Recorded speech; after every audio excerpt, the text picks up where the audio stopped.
welcome everyone to another week of The Focus TV. This is season 8, episode 14. We're joined as always. We got Raymond Lyons here, Cardell Dudley Jr., Malik Miller, I'm Wilson Tarpe Jr. And we're going to get straight to it. Some positive news ready to kick off tonight's show. The Washington Wizards, let everybody know what they've been up to as of late. Yeah, they've been back in action. Had a game on Friday, Sunday, and last night. It's their first game since the All-Star break. Friday and Sunday fell short, but they were able to officially get themselves out of the running for the worst team in NBA history by getting their 10th win. They beat the Brooklyn Nets 107-99. And the vets really kind of made their presence felt. Marcus Smart had 2 huge plays in crunch time on the defensive end, and Chris Middleton contributed as well on both ends. Jordan Poole had a great, efficient game shooting the basketball, and he was also contributing on defense as well. But yeah, man, the game pretty much had the same recipe as their 2 previous games. Come out, be competitive in the first half, let things get a little out of hand in the third. But this time they were able to set themselves and get back in the game and come away with the win. And, like I said, it started on the defensive end. We talked about how their deficiencies on that end just pretty much lead to everything falling apart for them. Last night in the fourth quarter, it was the opposite. They held the Nets to 12 points on 3 of 17 shooting. That might be their most prolific defensive 12 minutes of the season. You don't really see that often in the NBA level, but yeah, man, they locked in and they strapped, and they were able to come away victorious. A lot of good things happened in this game. Bilal played well. Jordan Poole, as I mentioned, and of course Marcus Smart with those 2 energetic plays that kind of really seal the game for the Wizards. Yeah, man, we already know what it is with this team. They're obviously not contending for anything, but with them being so young, what I'm really going to be looking at for the remainder of these games is just start to see more development and these guys being able to close out, to be perfectly honest, because there have been times when throughout the season they've had a lot of winnable games. They just don't know how to execute and take advantage of those situations yet.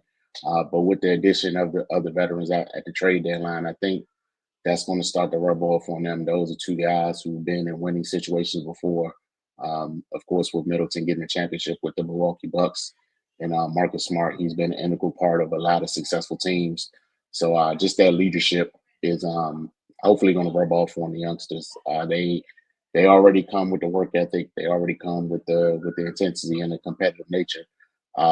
Just got to get those intangibles down, man. And hopefully we just start to see them blossom and come into their own. All right, I'm going to move things out on to Cardell, but just a reminder, give our channel, Wizards Outlook, after each and every game. They end up on the channel. Also catch it live on Twitter, YouTube, etc. But Cardell, kick off this week's college segment.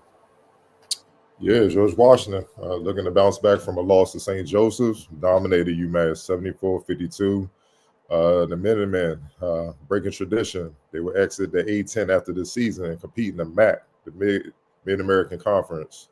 They fell in their last game ever with GW in this long A-10 rivalry that's lasted close to 50 years. There's been some legendary games, especially in the early 90s when Calipari was running UMass and GW was top 25 in the country, going in the Sweet 16 in the tournament and whatnot. That kind of carried on with the Shante Rogers, led teams, and Marcus Camby and all those guys. Man, it was, it's a long, deep tradition when these 2 meet, man. But over the weekend, it was all GW. The Revolutionaries overcame a deficit early to run away late, securing the largest margin of victory in the conference games since they went at Fordham back in 2020-22. The Revolutionaries connected on 48.2% of their shots from the floor, including 39% from three-point range. They were led by redshirt freshman Christian Jones, who scored a game-high 17 points on 69 shooting, 3 of 5 from deep. and the game high 5 assists. Rafael Castro added 13 points and the game high 11 rebounds. And Trey Autry added 12 points, 3 threes, and got it done on the defensive end.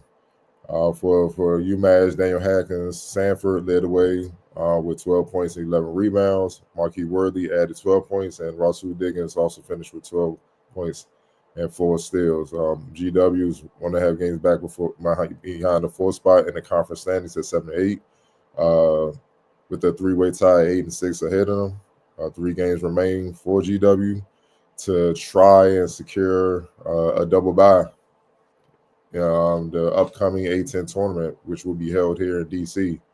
Up next for GW, they go on the road, face Loyola Chicago Wednesday at 8 p.m. The Ramblers sit at 9-5 in 3rd place in the A-10 currently.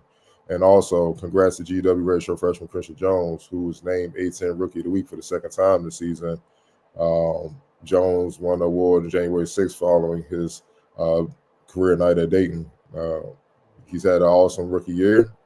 Like I said, I've been saying all season, he has the potential to be one of the most dominant guards in the A-10 in years to come.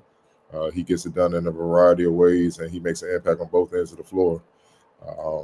He's averaging 12.5 points, 5 assists, 3.5 steals, and 3 rebounds, while shooting 53% from the floor, 38% from deep in over GW's last 2 games, a loss to St. Joseph and a dominant win over UMass. Obviously, the big highlight came, on Saturday's win over UMass.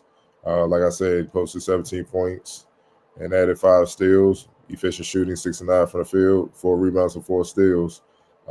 It's the 5th game nationally by a freshman this year with at least 17, 5, 4, and 4, and the first rookie with that letter at GW since Terry Nolan back in 2018.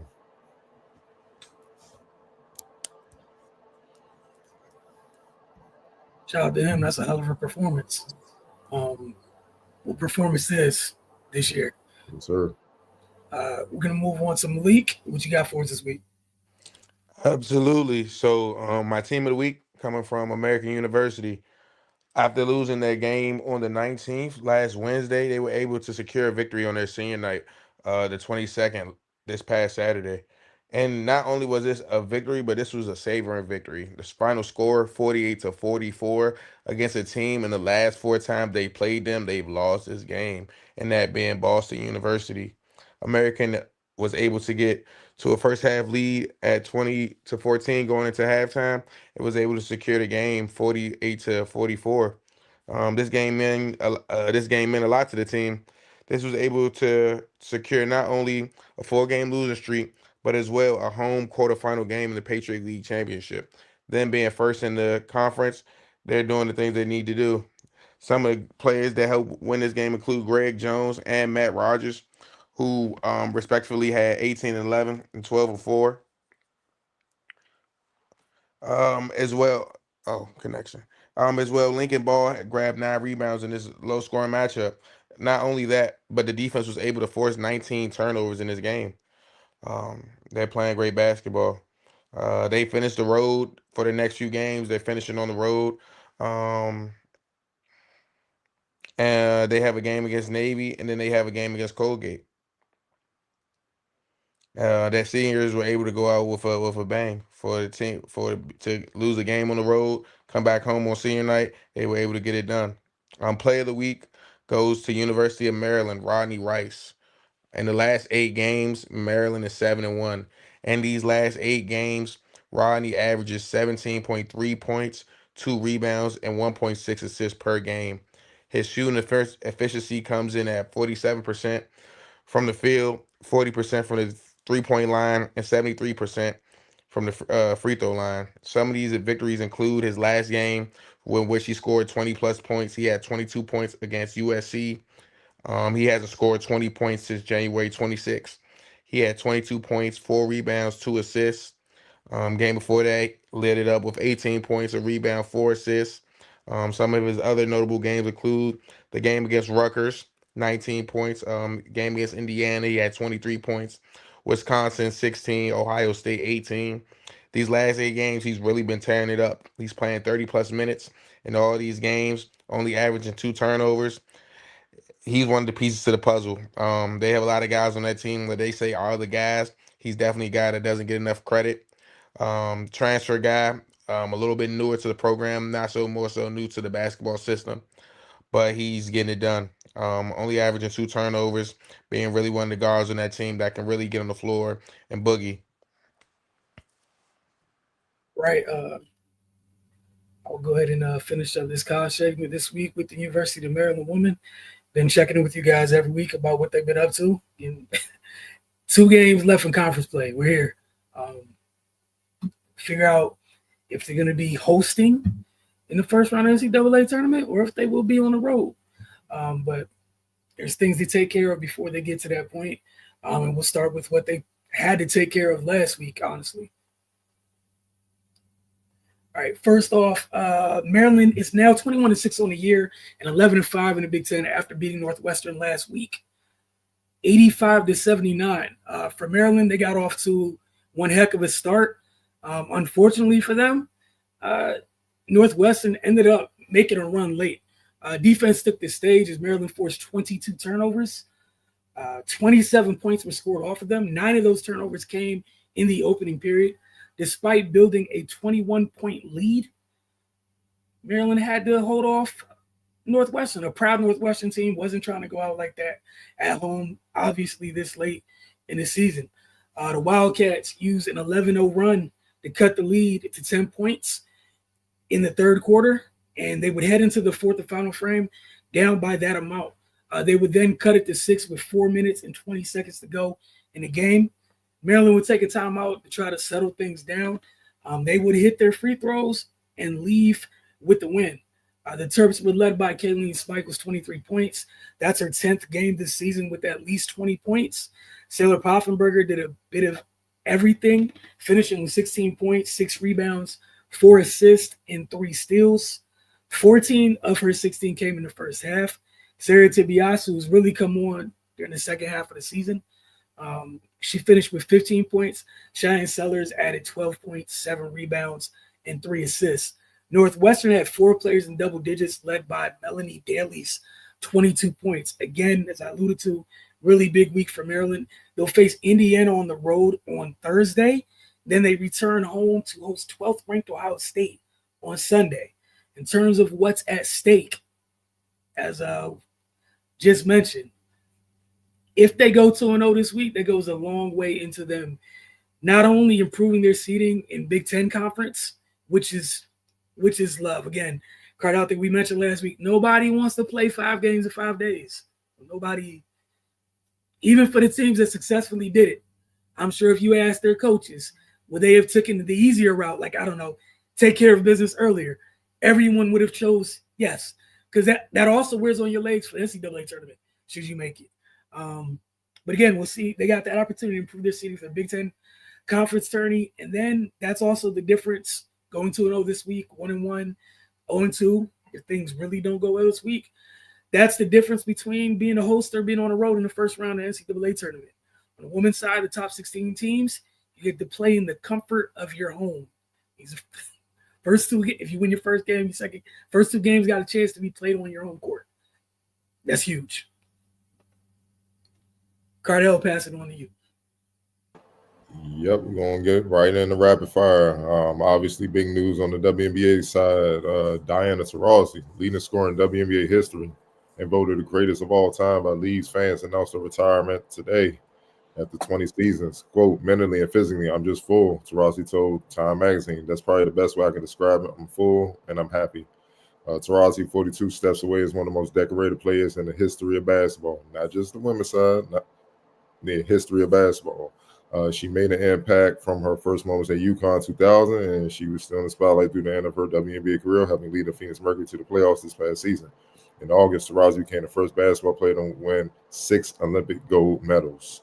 WNBA Commissioner Kathy Engelbert hailed Taurasi as one of the greatest competitors to ever play the game of basketball on any stage. Quote, in a record-setting career that saw her play 20 seasons, score more points, and make more three-point shots than any player in WNBA history, she has earned unquestioned respect of players around the globe, delivered electrifying moments, and captivated fans again and again.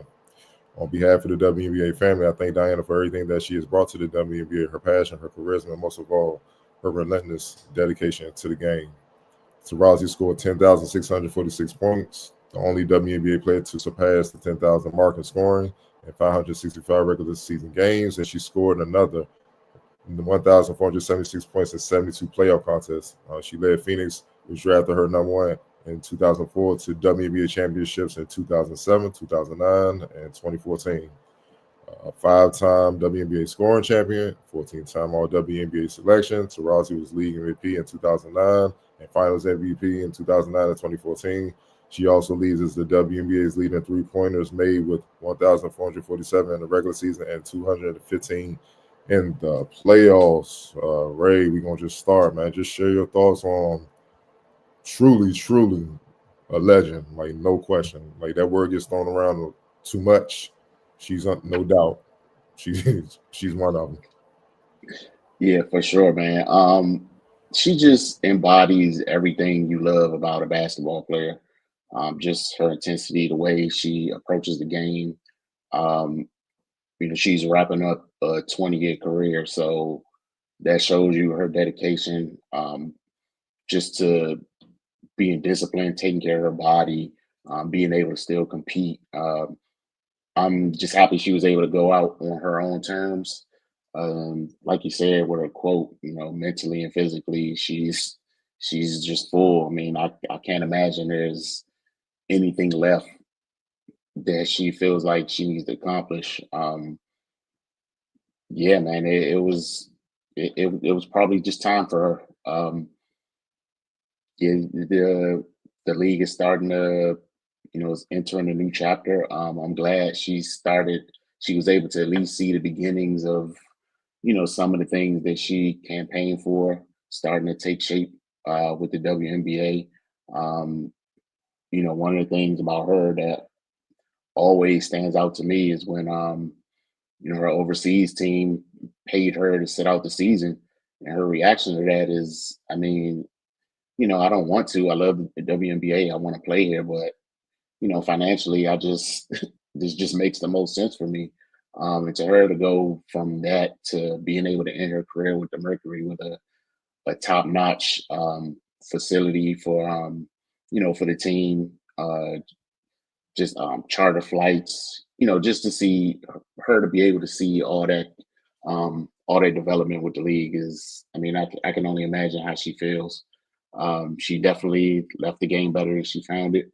We should beat every player's goal. And yeah, man, it's absolutely nothing you could take away from her, from a player, man. And yeah, the Hall of Fame awaits. Malik. Yeah, to add on to that point, it's really basketball. I'm going to say basketball she has served everything she can serve for the basketball. The basketball served her everything it can serve her. I don't think any more points, any more assists, any more rebounds will bring her closer to a goal that she's trying to achieve, or her playing another year or two brings her into changing her opinion on herself. So some days, every dog has their day. Father time, mother time catches up with everybody. So it's just a blessing to see her go out on her own path. There's people get injured, people get kicked, pushed away from teams, things of that such. It's good to see that she went out how she wanted to go out. Wilson. Yeah, man. It's crazy. Like we all knew, like within the last 5 or 6 years, it would be, it's inevitable. We just didn't know when it was going to happen. Really happy she did it on her own terms, as you guys both alluded to. Like Cardell, when you were running through, just some of her resume, when you brought the topic up, there was nothing left. We're in the time where we watch, whether it be the men's and women's, sometimes you're wondering what people end up, we see people leave stuff on the table at times. I think this is one of those things where no one's worried, no one's even considering that part of it. Like, oh, did she leave something? She gave Phoenix everything she had. The game, obviously, too, both in college and in the W. And as Ray said, I thought that was a cool part too, is one of the people that was kind of there for she kind of jumped in and got to benefit some from the women before her. Her watch was a long watch. It was a 20-year watch. And it damn sure is in a better place than it was, her rookie year or whatnot. But yeah, just one, I feel incredibly old every time somebody retires, or that we see somebody's son or daughter hitting college or something, like feel incredibly old. So it just makes me think of all the time. I'm a very appreciative, going from the fan side, growing up in Connecticut, what she meant there, and then for what we do, made me just think about the times that we all got to see her play. Just very happy for those moments. But just a hell of a job, and happy to see her leave on her own terms. Most definitely one of the greatest to ever do it. A lot of players leave the game off the field because somewhere along the line they cheated the game and they can't let it go. And that's the real reason why, they try to hold on or, stay in the limelight, so to speak. You can't say that about Diana, man. Like, she gave the game every little bit she had, which is similar to what Kobe did.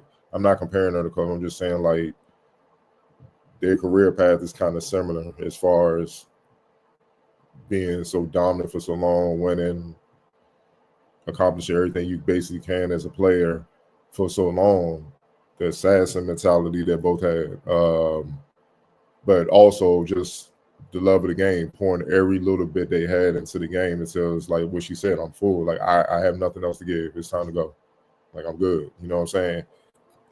Those are the players that could walk away with no regret because they didn't cheat the game at any point.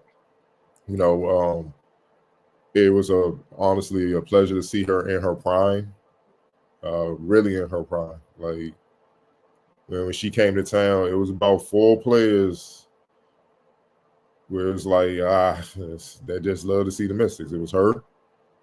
It was Maya. That whole damn Lynx team, that shit was crazy. Them, obviously Candace, and Sue Bird. They love to see the Mystics on the schedule. And pretty much 9 every time she came in, it was minimum 25 plus. It was bad. Like, deep threes, half court, talking ish, you know what I'm saying? Talking to the, she definitely gonna cry to the refs. You know how she get, man. It's hilarious. Like, but she busting your ass. It is what it is, man. And the ultimate competitor. And she had that respect across the league. Like, don't get her riled up because it could get bad. She'll put 40 on you easy. You see what I'm saying? And it was just a pleasure to just sit there and see it up close and personal before all the, the new WNBA fans came in and act like they were around back then really paying attention. We was front and center seeing all her dominance, especially when BG came with her. It was just, like one of them years they won the championship, her and Cappie Pondexter was in the backcourt. Like, come on, man. That's illegal. Come on, man. That's like, in a sense, for people that may not understand, from the fella side, that's like having Kyrie and Luka, but with Anthony Davis healthy. You see what I'm saying? Like, it's because that's what BG had, and that's why they won the championship. It was just ugly. It was bad. So, but she was the ringleader. She was leading the way. She was running point, controlling everything, knowing when to get hers, knowing when to step to the side, let Cappy go to work, knowing when BG needed a touch, go ahead, do what she do. She just a complete basketball player. You know what I'm saying? I hope in the era we living in now where people aren't students of the game, they kind of judge you off what have you done for me lately type of thing. They don't see her at, her last few years in a sense and just judge her off that. You know what I mean? Like, nah, go back and watch the film. Go back to UConn. Go back, what is it, 4 straight championships at UConn? 4 straight national championships? Nah, she didn't get 4, but I think they did. It was 2 and then 1. Oh. She only got 3, which is crazy saying. Got 4. Stewie and them got 4. Okay. Yeah. But they were close enough, you know what I'm saying? Dominance. And number 1 pick, well worth it. 3 WNBA championships, just, one of a kind, man. Killer. killer. I mean, think about it. She shut Draymond Green up. You know what I'm saying? And it's hard to shut that dude up. And I love Draymond, but you know what I'm saying? She's like, you the only person on either Olympic team that don't get doubled. You need to calm down. And that was checkmate. Nothing you can say. So, I mean, she was a bad woman. She was a bad woman, man. And you know, that's why it kind of bothered a lot of us that not only are students of the game, but been covering the WNBA for so long, where we've seen Maya in her prime and Candace and Tarazi and all that. And this ain't got nothing to do, no shot at Caitlin, because we like Caitlin as well. When the new fans come in, like she's the greatest of all time, we're like, we've seen this before. Maybe not from the range, but we've seen kind of the mode she's in, and we've seen better. And Tarazi is an example of that. So, you know, salute the Hall awaits. Hopefully she don't go too far away from basketball, all the wealth of knowledge and expertise that she have. Hopefully she get in a position to be in the front office of the game. If she want to stay in basketball, be in the front office of the game. Hell, own the team one day. I know Sue Bird kind of in that mix, you know what I mean? That own the team one day and build the game from that way. And put her mind and get in the lab and show the next generation what it takes to hopefully be in the seat that she's in one day, you know, being a first ballot Hall of Famer. Next up, man, we gonna go on the boxing side of things, man. Boxing, definitely a superstar. Gervonta Tank Davis returns to defend his WBA lightweight world title against WBA super featherweight world champion Lamont Roach, headlining a PBC pay-per-view event on Prime Video at the Barclays Center in Brooklyn, New York, this upcoming Saturday. Obviously, Gervonta Davis is from Baltimore. Lamont Roach is from D.C., so you got that adding in with the mix, man, you know, before they get it in. For Gervonta, he has a 30-0 record. 30 of those wins were by knockout. 28 of those wins were by knockout.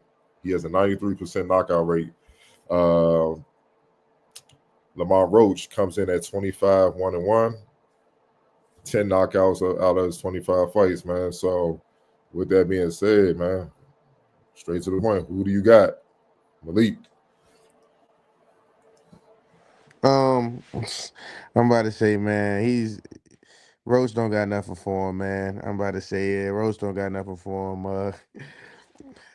They both from the area. They both kind of close, so you know. I think LeBron said it. Sometimes you just gotta turn off the volume on the TV and just watch the art for what it is. And I'm about to say, Tank's an artist. Roach is a great fighter, though. You know, Roach is a great fighter.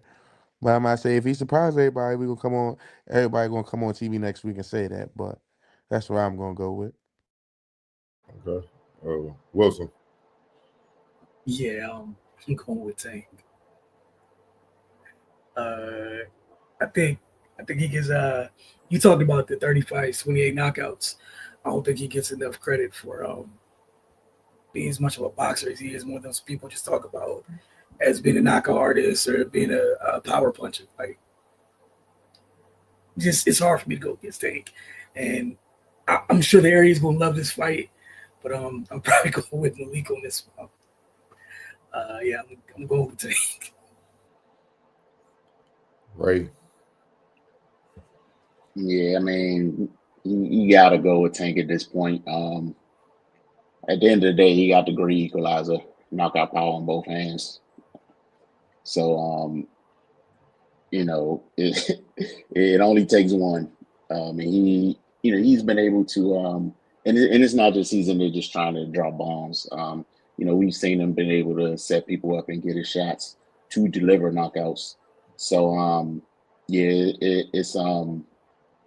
it's not a criticism on his technical ability, but yeah, if I was a betting man, I'd be betting on Tank. Yeah, I mean, want the hometown guy to get the upset, but nah, man, I just haven't seen anybody stand up to Tank's power. He's a firecracker, man, but he can also box. You know, that's the thing. You know, I remember I forgot his name that quick. The kid he hit with the liver shot and dropped him. Ryan Garcia. Yeah, Ryan Garcia. He was setting him up for a minute. You could just tell, like he was trying to catch him, but he was patient. He waited for his opening, and that's how he hit that shot. Dog. If you follow boxing, you box before a liver shot. It's hard to get. It's like boxing's version of 50-40-90. It's very hard to land that punch because guys are moving. They got their arms in the way. They're covering it up.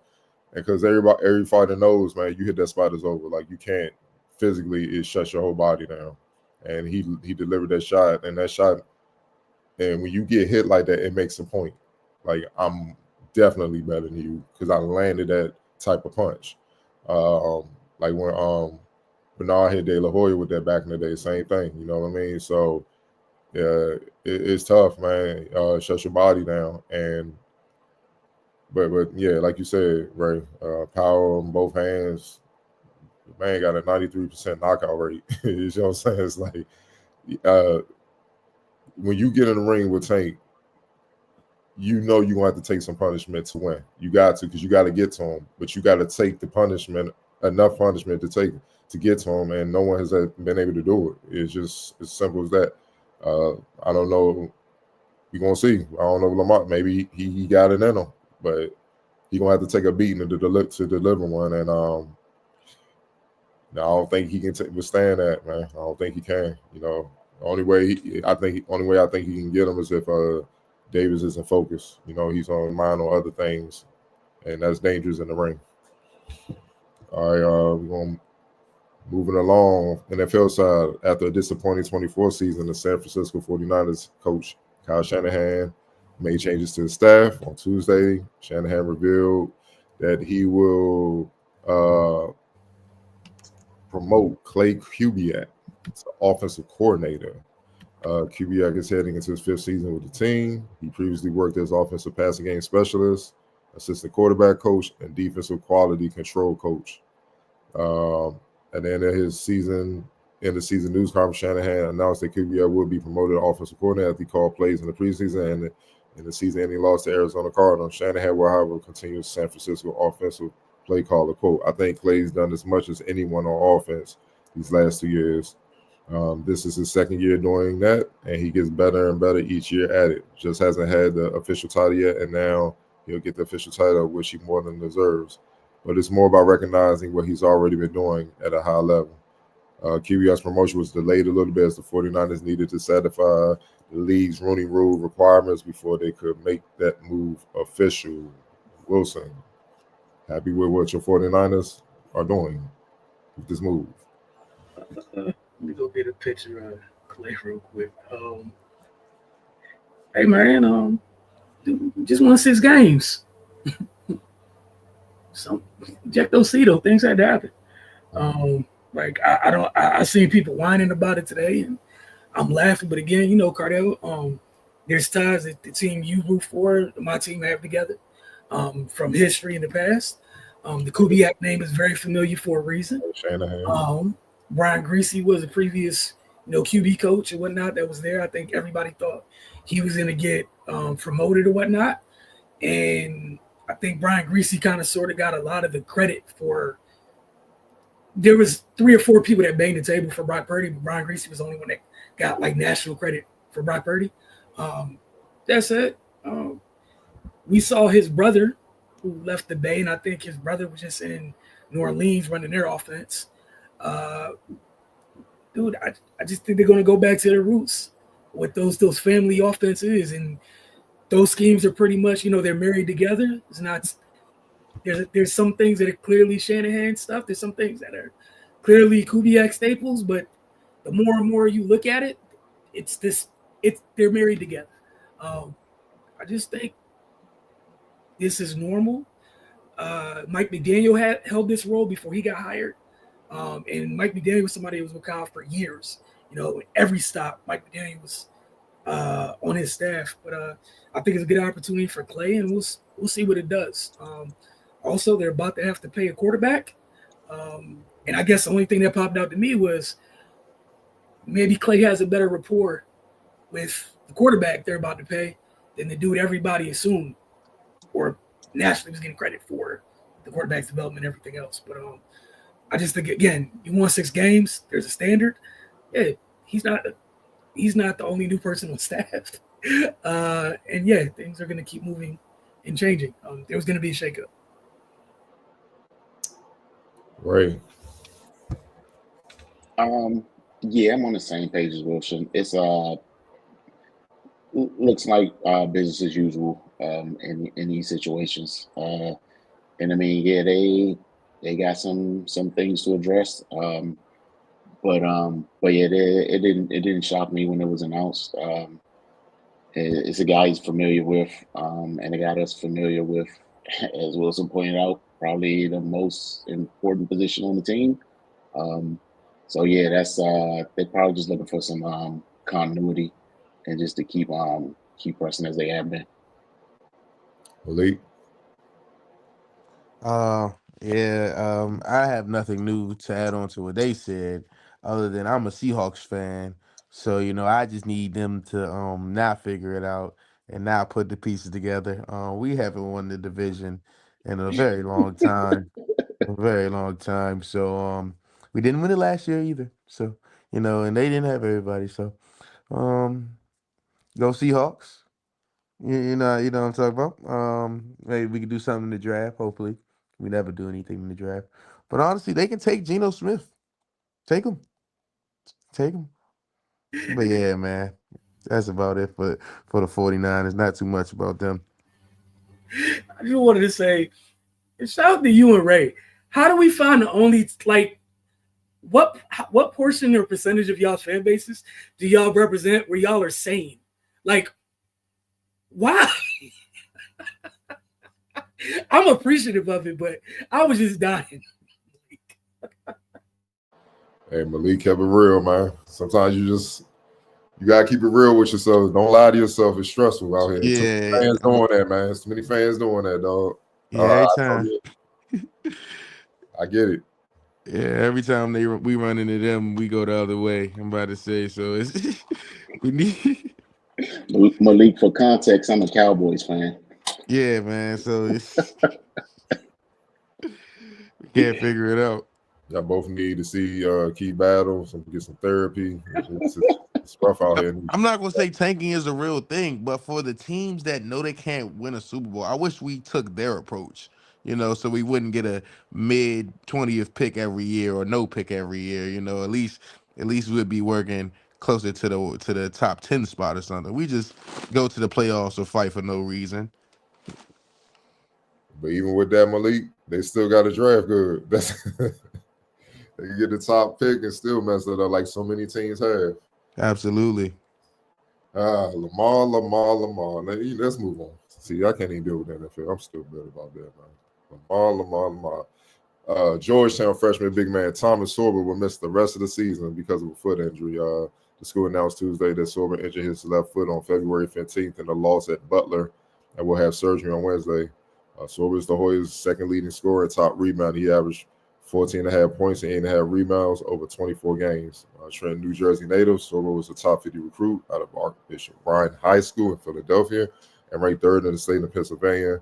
Georgetown is currently 16-11, 7-9 in the Big East, with visits to UConn on Wednesday night, and they will host number 21 Marquette on Saturday. Currently in that Big East standings, they are 7th in the Big East standings. Yeah, Ray, thoughts on talented freshman big man going down and the prospects for the Hoyas moving forward? That's definitely a big blow to them. And Georgetown been struggling as of late. This is probably one of their best years in a few seasons, which is kind of saying a lot, But yeah, this definitely is a hit, and it kind of changes their outlook for the rest of the season. He was definitely productive when he was on the court, and yeah, they're gonna have to adjust and figure it out without him being available. Malik. Yeah, being 7th in the conference. Wait. Yeah, they just got to figure out how to navigate. It's really but so much you can do without your piece, your puzzle. But they Georgetown is known historically for a respectful brand of basketball, so they can't jump in the portal right now to get anybody, and you got to figure it out before the portal thing gets to going. But there's more pieces in their locker room. I say there's more guys on that team. Um, they definitely have some road games coming up. Marquette, Villanova coming up soon, but they've won some games. They've lost some games, so we just gotta see. We just gotta see what it looks like. Wilson. That's a tough conference and a tough time of the year to be losing a big man. With West, with both you and Malik mentioned the teams they got coming up. Year and shout out to the young man, his talented freshman year. Dude, you're gonna miss that with what you have to deal with. You're gonna miss that inside. And like you said, it's 7 in the Big East. We were talking earlier, just how close we are to the conference tournament. That's, I think, what saddens me for them the most is, anything can happen in the conference tournament, but it's easier for anything to happen with you have all your pieces. That said, it's the wrong conference to lose bigs, like impactful bigs. It's just, you can't lose them in there. It's tough. Yeah, other guys just going to have to step up. It's as simple as that. And they're going to have to just change their identity, so to speak. Throughout the season with Sorber, they kind of played, inside out. They established him, and then PV and Mac and Epps and them will kind of get theirs off of how he was playing or whatnot, or how the defense played him. So now they kind of got to go back to a style that they played before Sorber came in, and you got to be a perimeter-led type team. And they got guys that are proven. We all know about Malik Mack, who I love. He's a talent king. He got to get more aggressive. You probably got to turn back the clock a little bit, play more like the Harvard Malik Mack. Played it more of that role. PV, who's their leading scorer, he got to do more. Kind of do what he's been doing offensively. But I mean by do more, like helping on the boards to kind of overcome the loss, because you losing almost 10 rebounds a game. That's 8.5 just gone. So you got to rebound more. Even though PV's averaging 5.7, you might need to bump that up to like 7 or 8 to kind of offset what Sorber did. I mean, with the loss of Sorber, Jaden Epps. Obviously, continue to score, do what he need to do, because you want to score by committee.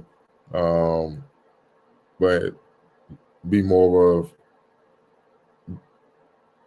a focal point on defense, try to clamp down on that end, because you want to step it up defensively as well, because now, not only with him, you losing Sorber, not only with the rebounding, but you're losing their paint presence. So you get beat. There's not another big that is a capable shot blocker or can alter a shot and then go get the rebound. That's lost, and that's invaluable. Like, you can't get off defense if you can't get the rebound. Those guys got to just step it up a bit. But obviously, I think the X factor is Fielder. He's the other big man that starts with Sorber in the front court. Fielder got to step it up. He averages 7 and 5. Now he might, for them to have any success, he might have to jump it up to about 10 and 8 now. You see what I'm saying? He might have to do that. It's just got to be by committee. Guys got to step up.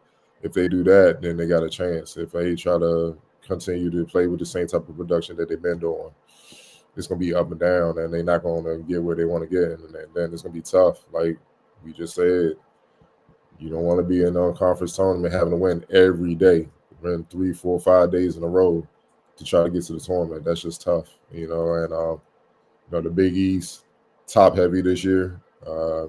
You might win the first round, but the likelihood of you getting past the St. John's and the Marquettes and the Creightons and UConns and all that, it's especially in the Garden when you already on the road, man, you know what I'm saying, with the history, all that, it's just going to be tough, man.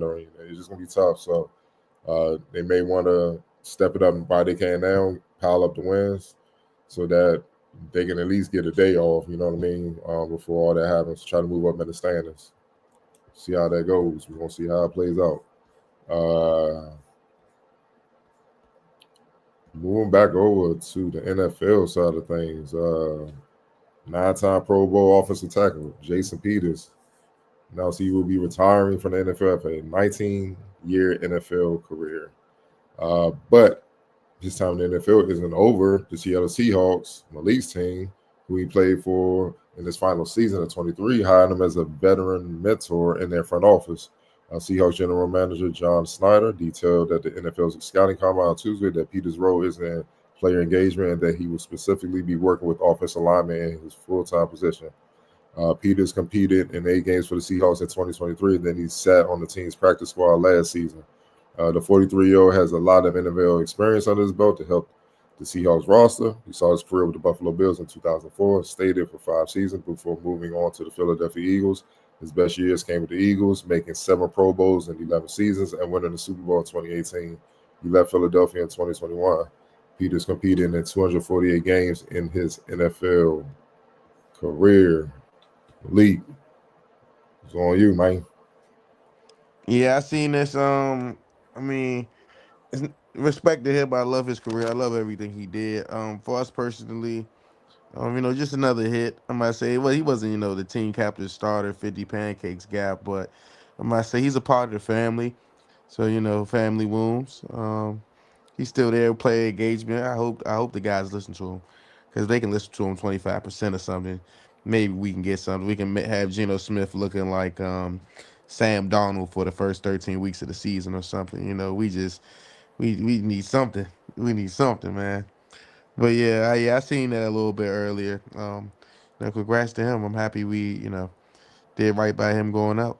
He could have went somewhere else, retired, for a day, got traded for a day, got picked up, things like that. But yeah. Right. Yeah, I like it, man. I think more teams need to do stuff like this. Get guys that obviously are experienced, have a lot of knowledge to pass on to get them in those type of positions to kind of mentor the younger players. I think only positive things can come from that. And it's a franchise he's familiar with, so it should pay some positive dividends. Wilson. Yeah, I think that's a great look. They got 2 talented tackles over there who I'm sure that they would love to take the next step. What better resource than a guy who's going to be on that long list of very gifted tackles to whoever played in this league.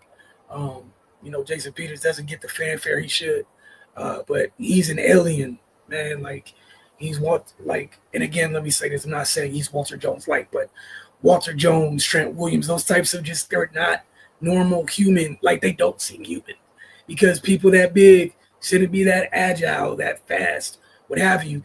I don't know if you guys saw when it started. Like, start off with him catching passes as an overgrown tight end before the tackle. All tackles can't do that. All right, like, very, very rare athlete. So I think that's great for the Seahawks. I've seen what that's done. How having resources like that can help. There's several teams around the league, I know, that like to not directly, maybe not all the time, get folks on staff. Necessarily, that's one way to do it. Everyone doesn't always want to be a coach, but just having people around can help. Your position coach can tell you a lot. Sometimes your position coach wasn't an all-pro. There might be tips and tricks that, a 11-time Pro Bowler might be able to help you with, or maybe there's something they can identify with that you're doing, something they've seen, in addition to what your position coach is helping you with. I think that's smart by Seattle while they're trying to get, Mike McDonald's over there, and they're trying to get their feet underneath them to go forward. And I'm sure they would love if those 2 tackles could take that next step for them. They got 2 really talented tackles. So you, Wilson. All right. Look, man, we appreciate y'all like we do each and every week. We will be back next week. Can't wait to see what we will be discussing. Is everything we went through this week. There's more stakes on the table as far as it goes to college basketball. It's called March Madness. Like, it'll be March by the next time we talk to y'all. So that's pretty much here. And also, Wizards Wizards folks, we will see y'all a couple more times this week for Wizards Outlooks. Don't forget to get over to thefocustv.com, and obviously we have a Roku television or device. All you have to do is type in the search box, the Focus TV, double tap OK, add the channel, and obviously follow us all on social media. The Focus TV. Y'all have a great week.